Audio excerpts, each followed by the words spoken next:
All right, so we're just going to kind of walk through the requirements for prevailing wages for Montana, figuring out what contractors are required to pay their workers on prevailing wage projects, and what the repercussions are for violating the prevailing wage laws in Montana. Additionally, some resources that might be useful to contractors who are bidding on public works projects.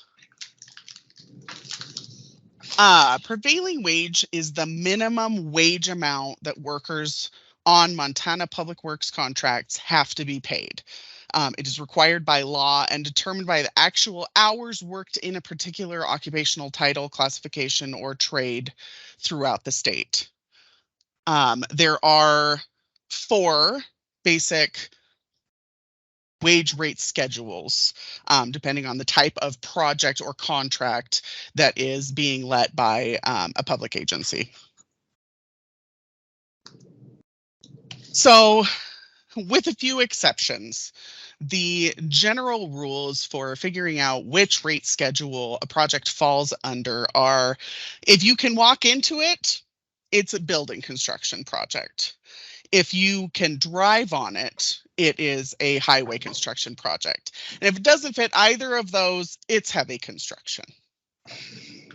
I have, and if you guys want, I can send this PowerPoint to you guys because it has all of the codes and rules and federal codes and all that fun stuff. That would be awesome. That's great. Absolutely. All right. So non-construction services are most often contracts with public entities that are obviously non-construction, but it's things like the university system or the prison system, for things like, not limited to, but things like food service or janitorial or maintenance or like elevator building within a publicly owned entity.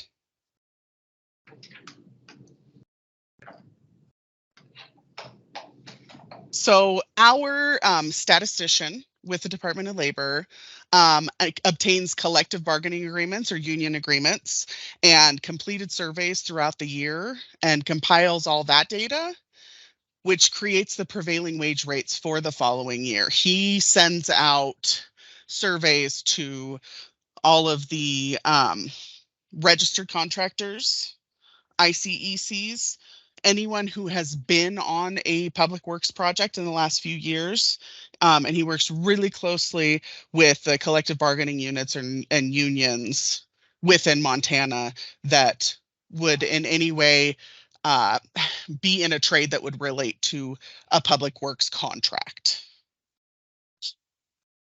If a contractor has concerns about the rates that are assigned to the classifications that they're working under, they should talk to either their union if they're a part of a collective bargaining unit, or they can contact our statistician to request a survey so that their information can be included in the following year's average rates.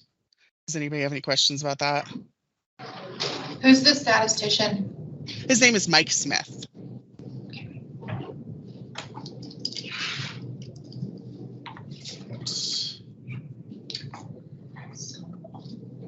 So the applicable rate schedule should be included in the bid specifications, which I don't know how closely you guys work with the public works contracts, but we have received bid specification documents that were like 1,600 pages long. So if the information is not included in there, it's a big issue. It actually comes down to failure to include the bid specification required rate schedules under the 18-422 actually relieves the contractor from their obligation to pay the prevailing wage rates and places the obligation on the public contracting agency. So it's really important that whoever is working with, it could be state architecture and engineering, or if it's a private architecture engineering firm, it's really important that they ensure that the requirement for prevailing wage rates is included in the bid specifications, or it falls back on the public entity to actually make up the difference. I have not seen that happen yet, but I would imagine that in the event that this occurred, probably we would end up auditing the whole project, and then we would have to submit any wages due to the public contracting agency. Does that make sense? Yep. Yep. All right. So we do have a preference for Montana workers. We have a lot of contractors that come in from out of state, and that's one of the reasons for the preference for Montana workers. We had a lot of contractors just bringing in a whole crew from any of the other states. So the public funds for that project were literally just going right back out of the state. So a bona fide Montana resident is not, a worker is not considered a bona fide Montana resident if a hiring agency, agent or contractor is renting a house for all of their out-of-state workers. We've had that happen. They just rent a house, all their workers live there, and then they claim that they're Montana residents. What we actually do in the course of our audits is request copies of paychecks or pay stubs, and that shows us where they actually live.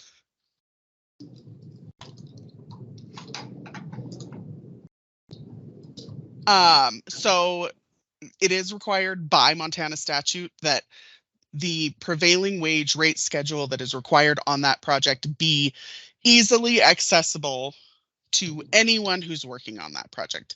A worker has the right to be able to review what they should be getting paid for the work they're doing on that project. Our inspectors check for this when they perform site visits, and if they are not able to easily find the prevailing wage rate schedule, they will address the issue with the superintendent or the foreman that they can contact on site. So there are repercussions for not having the 50% Montana residents or not posting the prevailing wage rates. The public entity can retain up to $1,000 of the contract price. And then it just sort of escalates from there. And it doesn't, these are not pursued often, to be completely honest. But it can be a big issue. So the debarment list for Montana can be found at the link on this slide. There are only 4 entities on the list. So like I said, they don't pursue it that often. Generally, if we are finding in the course of an audit that they don't have 50% contractors rate, we will usually just educate that contractor on the requirements. There is a link on our page, our debarment page, to the federal exclusions list. It's not something that we have to refer to very often. So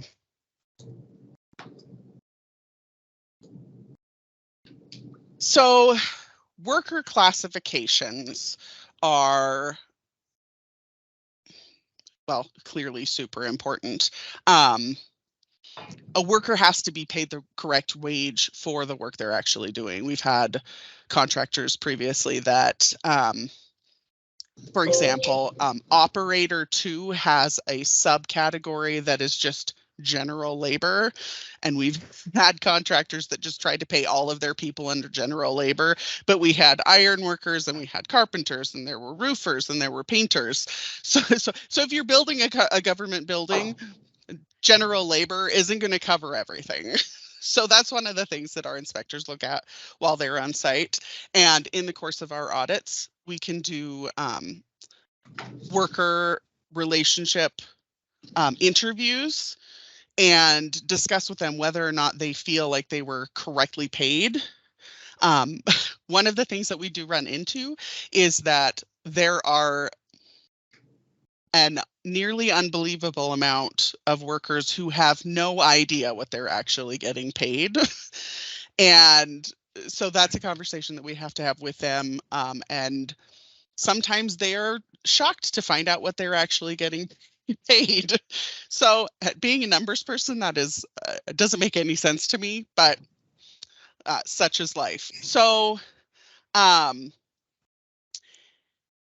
if, for example, we have a worker who is, identified as a general laborer, but they are helping to haul wood for a carpenter or holding framing in place.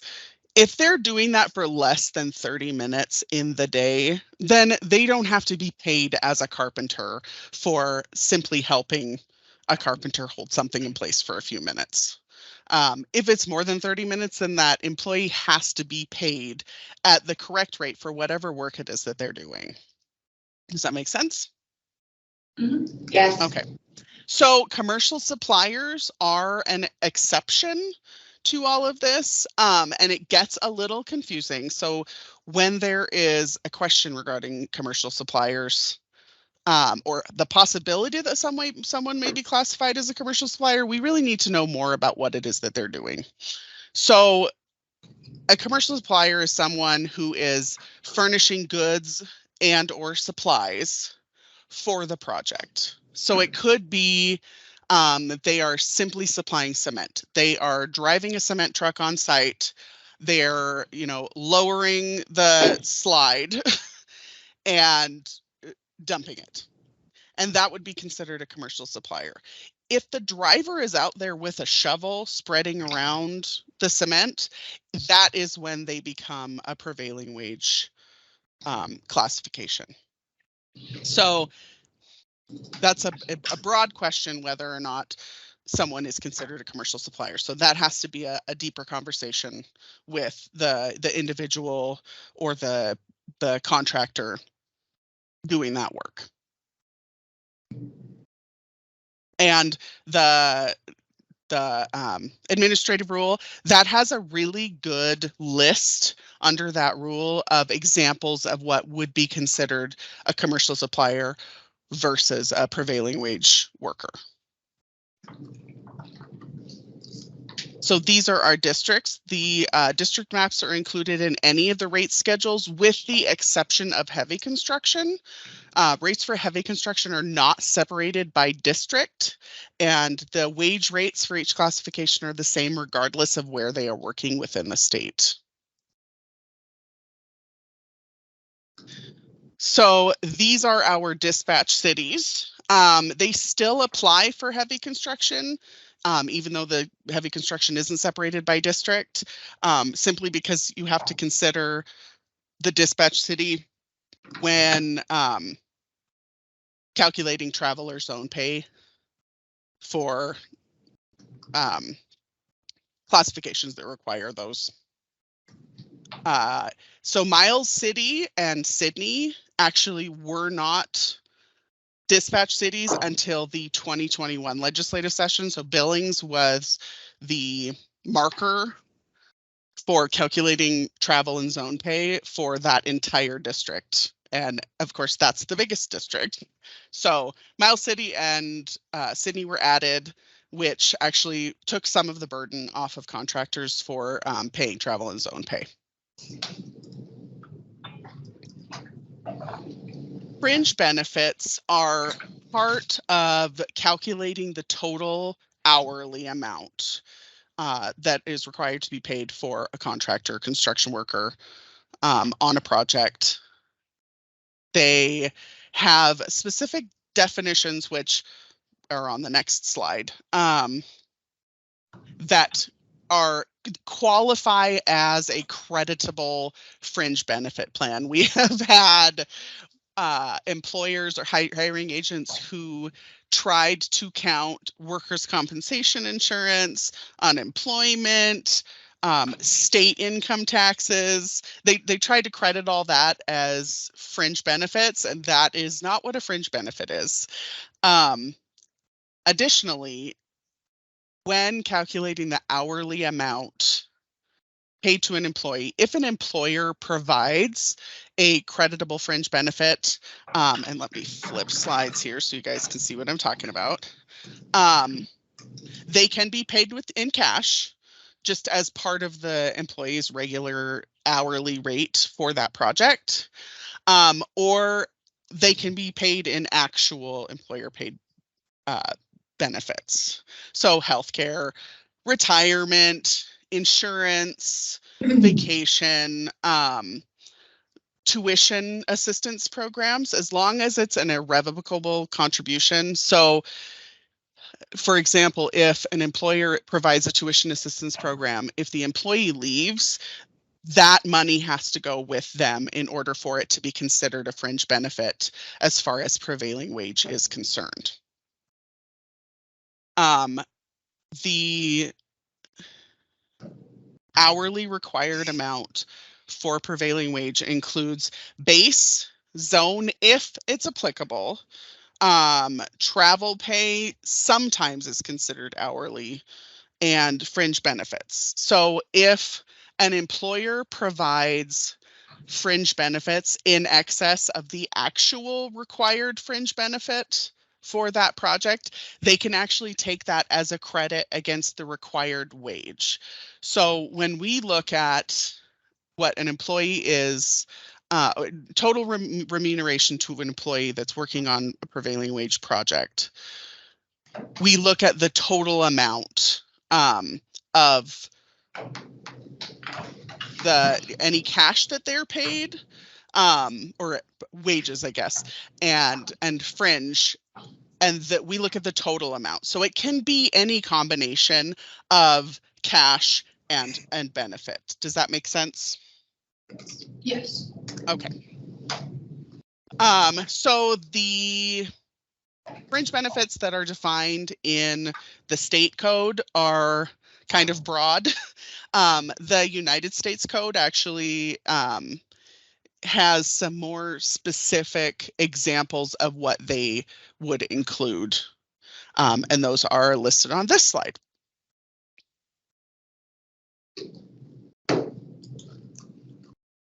So zone pay is the only amount that is added to the base pay to create the base wage amount to be paid for all hours on the project. Zone pay is the only one that's included in calculating overtime or weighted average overtime. And this actually seems to be the piece that most commonly trips up contractors. So we're hoping to get training underway for contractors as they are bidding projects, rather than going back in and having to, we're trying to be proactive rather than reactive with how they're calculating the rates that they're paying their employees. So zone pay is added to the base, calculating overtime and weighted average, and that it tends to be what trips up everybody. My favorite thing actually is when a contractor calls and says, hey, what are we doing here? Can you walk me through this? I absolutely love that. Like, yes, please ask me before you pay anybody. I will walk you through everything. So I have the example of, this is actually what zone pay looks like. This is a snip from our rate schedules. That is how it is listed. Not every classification requires zone pay. Not every classification requires per diem or travel pay. Some are simply strictly base wage plus fringe. So travel pay is a little different than per diem. It's calculated by mileage. Sometimes it's paid daily or by mile. It is not added to the base wage when calculating overtime pay, but it does have to be paid for all hours worked. If it is required hourly, generally it's not. Usually it is by mile or by day. And some classifications will waive travel pay if the employer is providing transportation. That's not always the case. And there is actually one classification, and of course I can't remember which one it is, that when it was written into the agreement, I guess, with the collective bargaining unit who helped create the regulation for that specific classification. It was actually written backward. So there is one that is required by law for them to pay travel pay if the employer provides transportation, but they are not required to pay travel pay if the employee is driving their own vehicle. So it's written completely backward, and that unfortunately is how we have to enforce it.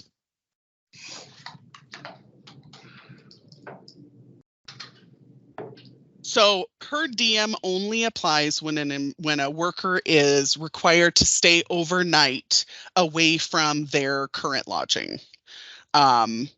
Whether that's at home or a rental that the employer is paying for, it can require a daily amount, or as you can see in the example that I included in the slide, sometimes it's that the employer has to pay for the room plus an additional amount, which at this point, let's be honest, $25 a day isn't going to pay for breakfast, lunch, and dinner, but that's all they're required to provide by law. We have any questions so far? All right. So apprentices are allowed to be paid at a lower wage than journeymen if they are registered with a state or federally approved program. And there are really big contractors in Montana that actually have their own programs that they run specifically through their business that are included, that are state registered and approved. There are unions that run their own apprenticeship programs that are state and federally approved as well. That's something that we verify, that apprentices that are listed on certified payroll are indeed registered. And we are able to look at, I put an example of what the agreement hours look like on the apprenticeship registration information, so that we can verify that yes, they are an apprentice. Yes, 50% of the rate is acceptable. But the percentage is only allowed to be applied to the base rate and zone pay. Any fringe benefits or travel or per diem have to be paid at the 100%. And if they are not registered, they have to be paid at the 100% journeyman level.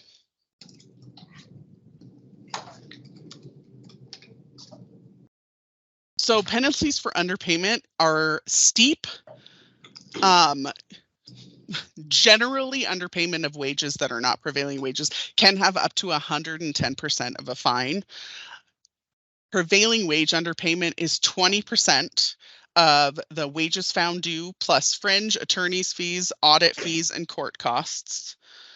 And that comes to the general fund of the department. They also have to pay each employee $25 per day that they are on a project that they are underpaid. So if we find that they were underpaid 3 days of a week, and we have to pursue collecting from a contractor, they will have to pay $25 per day per employee that was underpaid for that week. The 20% seems low when you consider that underpayment of wages can be up to 110%. But when you look at the thousands or millions of dollars, because that's what we look at with a lot of projects, we're talking millions of dollars of wages, 20% is a huge, huge amount. I found, I had a contract or a project that I was looking at. It was a company out of Wyoming, and we found $157,000 worth of unpaid wages for that project, just for that contractor. So we're looking at big, big amounts. We have also found amounts that were as little as they were underpaid $32 for the week. Generally, contractors are good about working with us to get those wages paid to the employees because they don't want us to apply the penalties. And if a contractor is cooperative with us in getting their employees paid, we generally will not assess those additional penalties. Does anybody have any questions? All right. So if the contractor is willing to make up those wages without going to court, they just pay the made up wages? Yeah, they generally prefer that.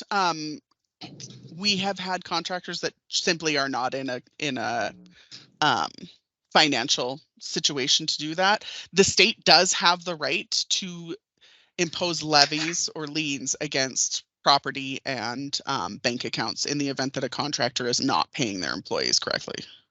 Okay. But thank you. Like I said, we have had a lot of our contractors really try to be cooperative with us simply because they don't want the additional penalties, which we are more than happy not to assign penalties if we can avoid it. So 30-month contracts are a beast that we get a lot of questions about. The code is not extensive, so we've tried to simplify the explanation of how this works. The easiest one is when the public agency and the general contractor know that this contract is going to take more than 30 months and it is included in their contract. So if that is the case, the first 3% increase goes into effect in the first work week of the 13th month. And the 3% is across the board. So base rate, zone pay, fringe, any applicable per diem or travel pay, all is increased by 3%. And this was included so that if a project starts in 2018 and they are still working on it in 2023, the workers are not getting paid 2018 rates for work that they're doing 5 years later. So in the event that you have a project where the original contract was 12 months, but it stretches out, we're looking at 3 years here, and there is not a renegotiation in the contract, the 3% increase starts at month 25. And they do have to go back and retroactively pay the months of 25 through 30 with the increase, the 3% increase. That's actually something that we've dealt with recently with a contractor that gave us a call. So that was an interesting conversation, but they do understand, when you explain how the law is written. If they renegotiate within the 36-month period, the rates that are in effect at the time of the renegotiation apply. And then the 30-month period restarts for whether or not they would do the 3% increase. If there is no renegotiation, then the 3% applies at the 25th month. Again, and it's the 25th month every 12 months. So 25 and 37 would both get an increase. And it's the same with, moving to the next 12-month period. If they renegotiate, current rates apply and the 30-month period restarts. If not, the 3% increase applies every 12 months. So when there's a 12-month contract that has renegotiation written into it in 12 months, then at 13, the 3% does not apply, but the current rates apply and the 30-month period restarts. And it's the same moving through 25, 37, and 49. It all depends on if there's a renegotiation. At the time of the renegotiation, the rates for that year are what will apply to the new contract. And if there is not a negotiation, the 3% increase just simply continues to apply every 12 months of the contract. Any questions on that one? Nope. All right, we're almost there, guys. All right, so with 18-month contracts, if there is no renegotiation, the 3% increase applies at 19. And then again, 30% or 3% increase applies every 12 months if there is no renegotiation, or yeah, every 12 months if there's no renegotiation. But if they decide to renegotiate, it's the current rates and the 30-month period restarts. And that's really the end of it. If anybody has any questions, you can always call me.